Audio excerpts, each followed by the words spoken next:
Boa tarde, é um prazer estar aqui mais uma vez conversando com meus amigos, minhas amigas da Venezuela.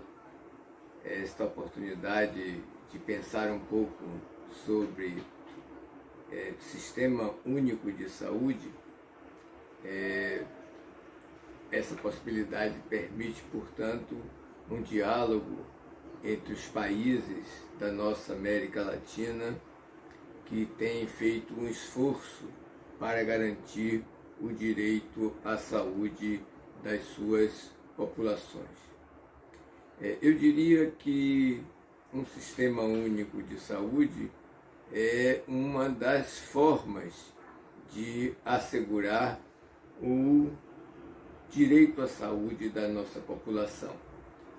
Mas, evidentemente, que muitas políticas públicas, sociais e econômicas também têm um impacto no sentido de melhorar os níveis de saúde.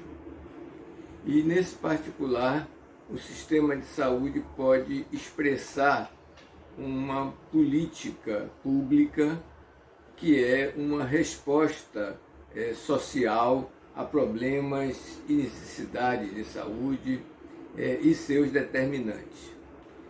Podíamos lembrar que essas políticas públicas resultam de uma complexa trama que envolve, entre outros elementos, as ideologias dominantes, os valores socialmente consensuados, os conflitos de interesses, os acordos institucionais, os conhecimentos e técnicas de atuação próprios, específicos de cada setor. Então, essas políticas públicas podem ser de educação, de habitação, de saúde, de meio ambiente e, portanto, elas podem de alguma forma orientar um sistema de saúde. Mas eu também lembraria que o sistema de saúde novo, um sistema de saúde único que garante o direito universal à saúde, geralmente ele é decorrente de um processo chamado reforma sanitária. Nós conhecemos um grande amigo dos países da América Latina, o senador Giovanni Berlinguer, que ele foi uma das lideranças da reforma sanitária italiana e visitou muitos dos nossos países da América Latina. E em uma dessas oportunidades que ele esteve aqui no Brasil, ele foi convidado a responder uma pergunta de o que é uma reforma sanitária. E o Berlinguer dizia que uma reforma sanitária, como uma revolução, não se exporta. Ela nasce da natureza, das contradições dos próprios países.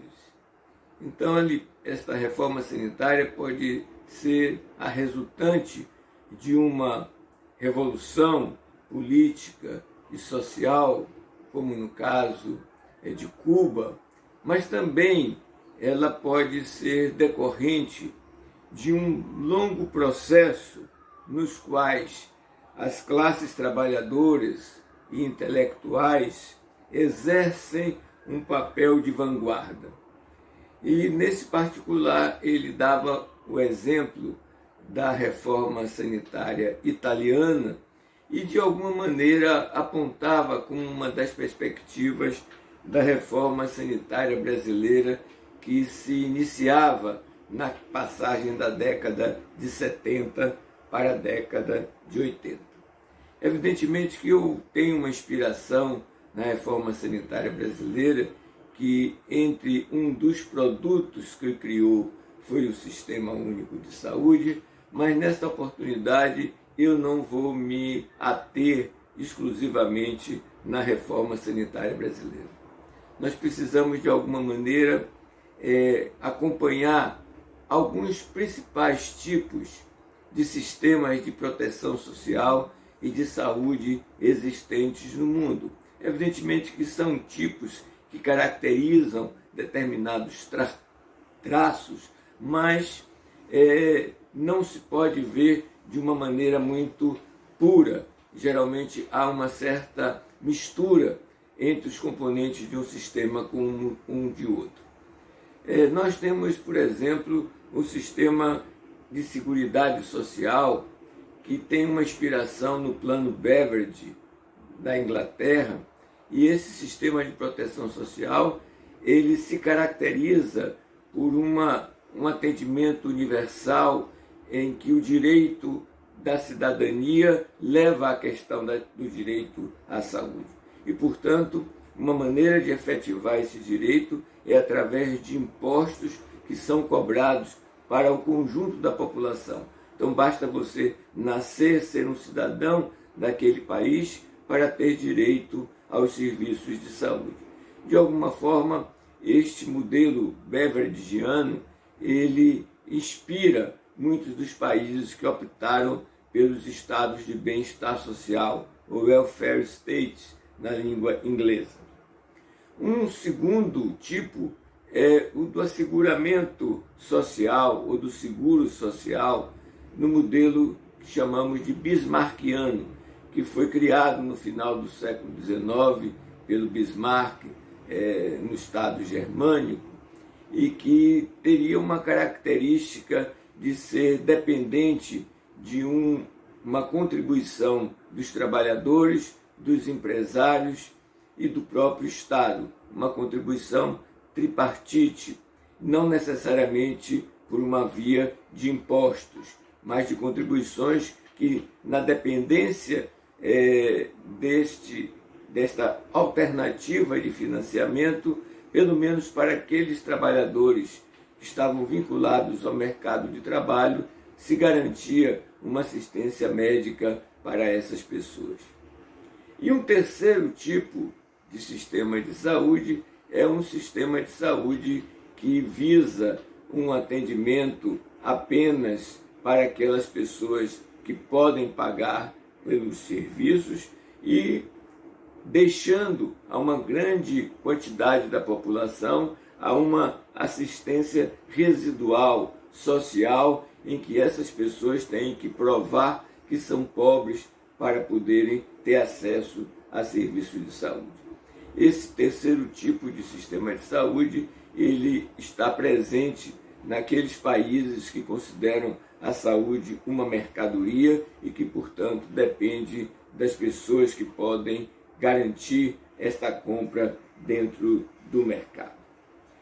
Os Estados Unidos das Américas é um dos países mais ricos do mundo e que até hoje não tem nenhum sistema do tipo bismarckiano, nem um sistema do tipo beveridgiano.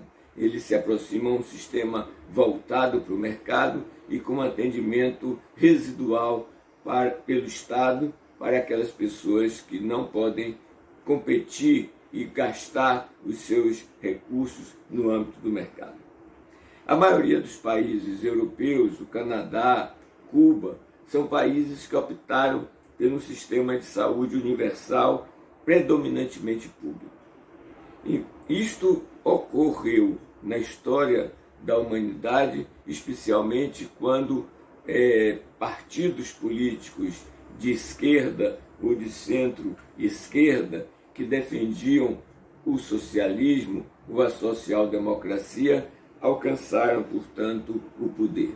O estudo de sistemas de saúde comparados, de alguma forma, esses estudos apontam nessa perspectiva. As reformas, portanto, do setor saúde, elas são reformas, como está na literatura internacional, reformas setoriais, reformas que são específicas em um âmbito da sociedade, que é o setor saúde. Como as reformas propostas pela OMS, pela Organização Pan-Americana de Saúde, pelo Banco Mundial e por outros organismos internacionais.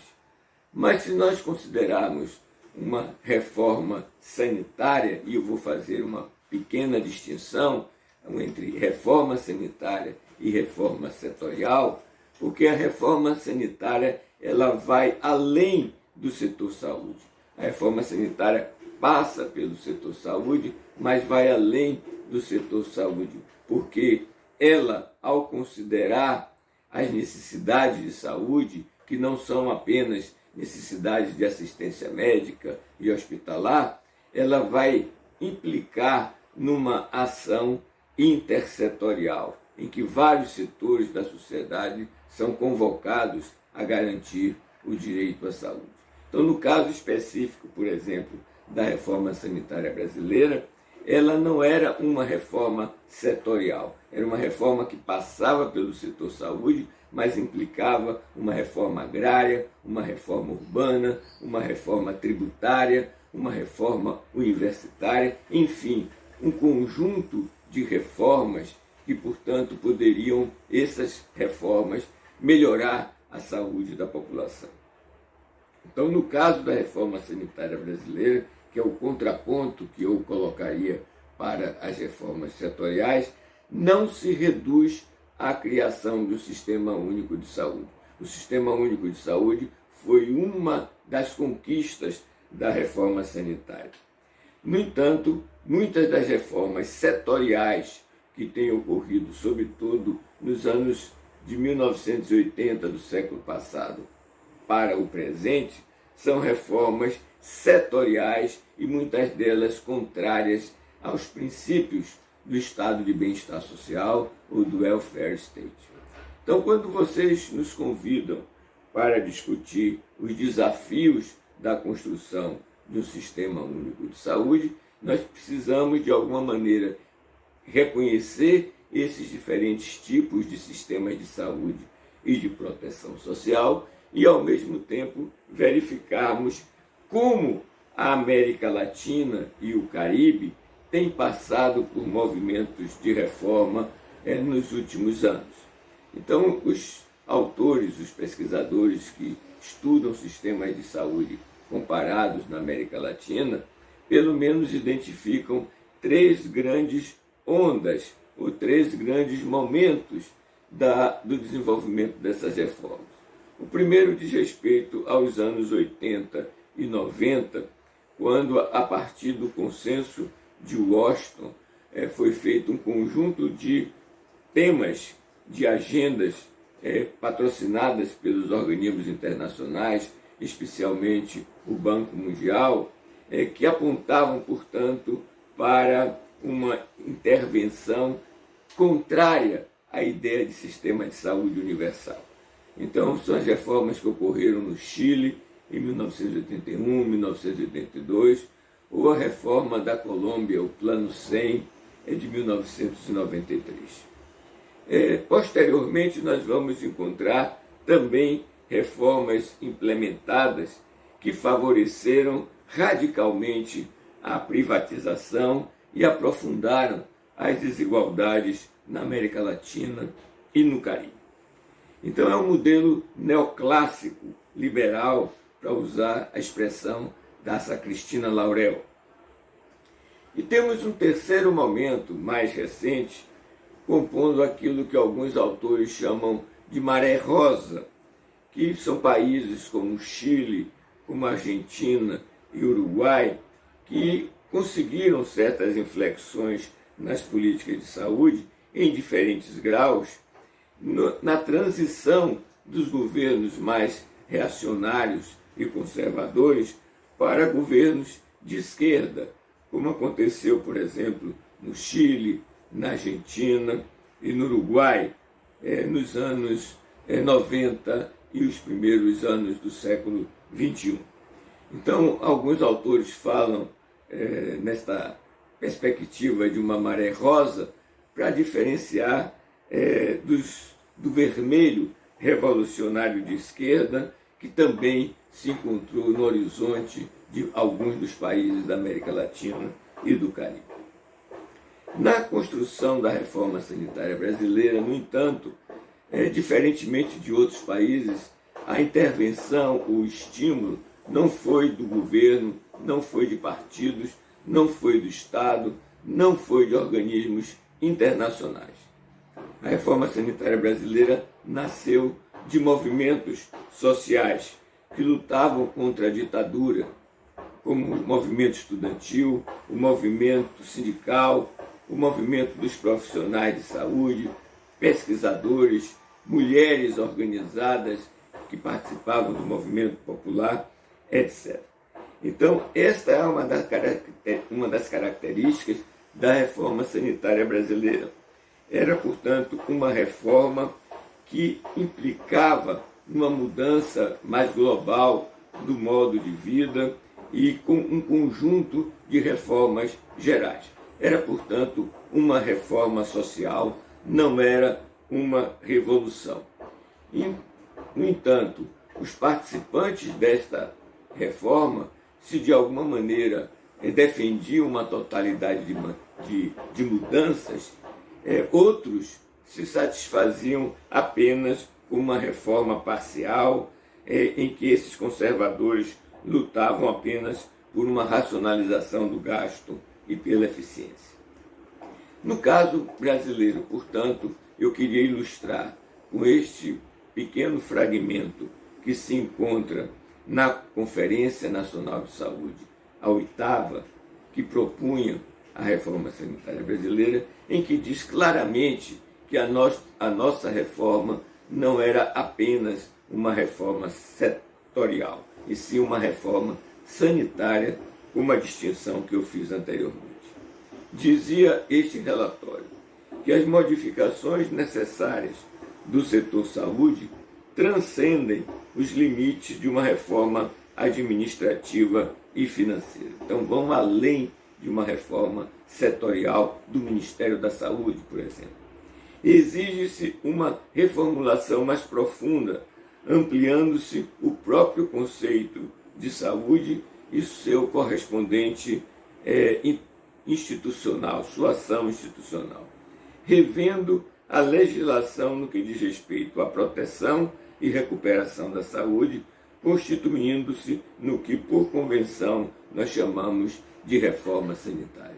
Então, esse pequeno trecho expressa claramente a concepção de reforma sanitária que nós tínhamos no Brasil. No caso de um sistema único de saúde, nós temos uma forma de organizar ações e serviços de acordo com princípios, diretrizes e dispositivos jurídicos normativos. Isto em qualquer país que pretenda construir um sistema único de saúde, precisa ter esta base legal em que as diretrizes sejam apresentadas, como, por exemplo, o conceito ampliado de saúde, a ideia, a noção, o conceito de determinação social da saúde, a intersetorialidade e a participação social. Temos que observar, para atender a este desafio de construção de um sistema único de saúde, explicitar as bases teóricas. Então, se nós temos como um desafio pensar e construir um sistema único de saúde, precisamos nos basear em um conjunto de conceitos e teorias, que são as bases teóricas para fundamentar um sistema único de saúde.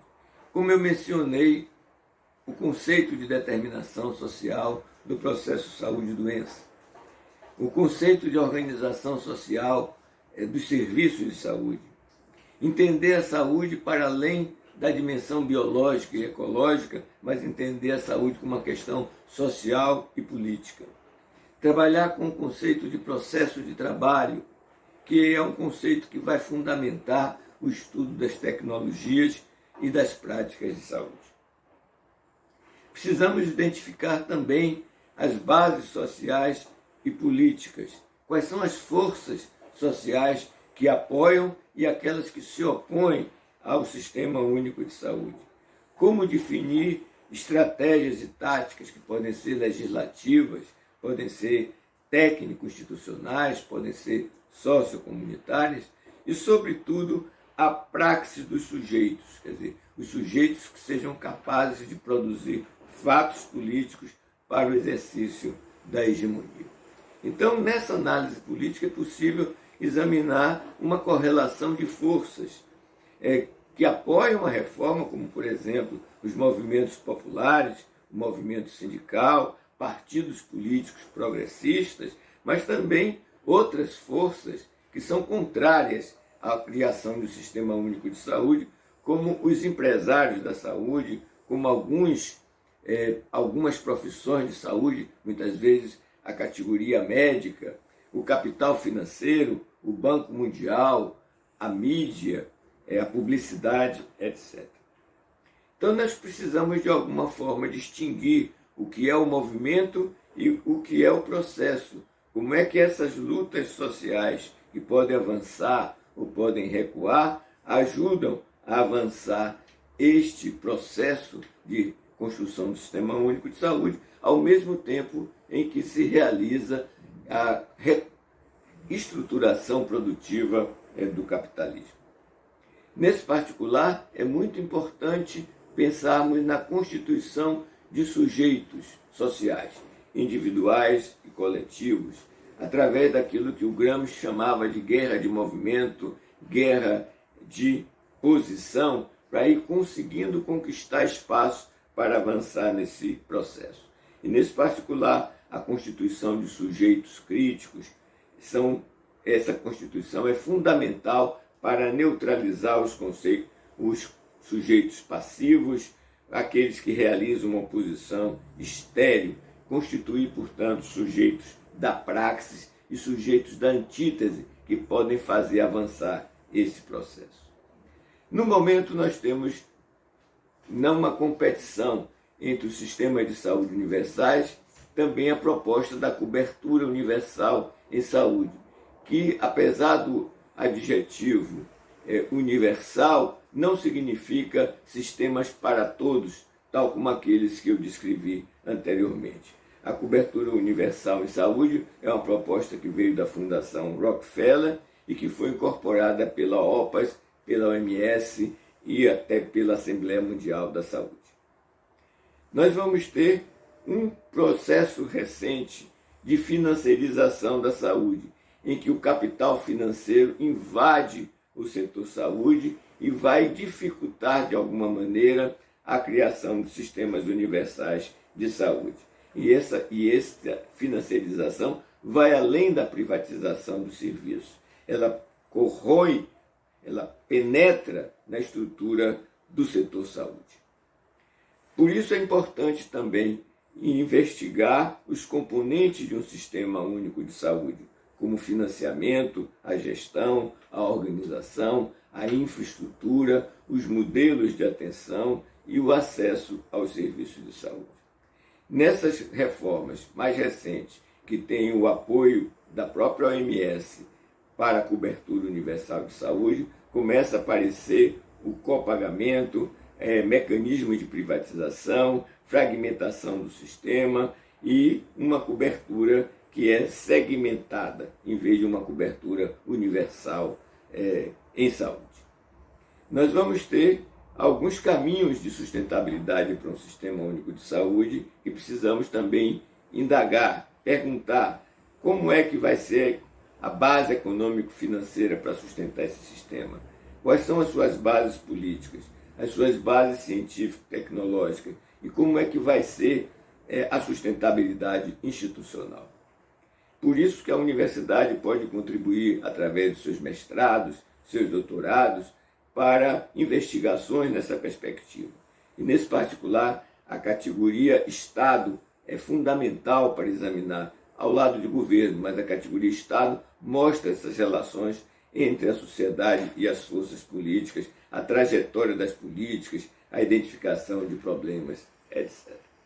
Então, acho que esses elementos que nós trazemos para a reflexão, de alguma forma, são uma possibilidade de sistematizar como é que as forças progressistas, governos e partidos políticos de esquerda da América Latina podem defender esse sistema único de saúde. através de lutas individuais, de lutas coletivas, e no caso da saúde coletiva latino-americana, ela em nenhum momento deixou de lutar por sistemas de saúde universais, de sistemas únicos de saúde, de natureza pública e equitativos. E esses esforços históricos para a construção de uma unidade latino-americana sob os valores da paz, da solidariedade, da justiça e da democracia têm a possibilidade, portanto, de contribuir para a construção da viabilidade do Sistema Único de Saúde.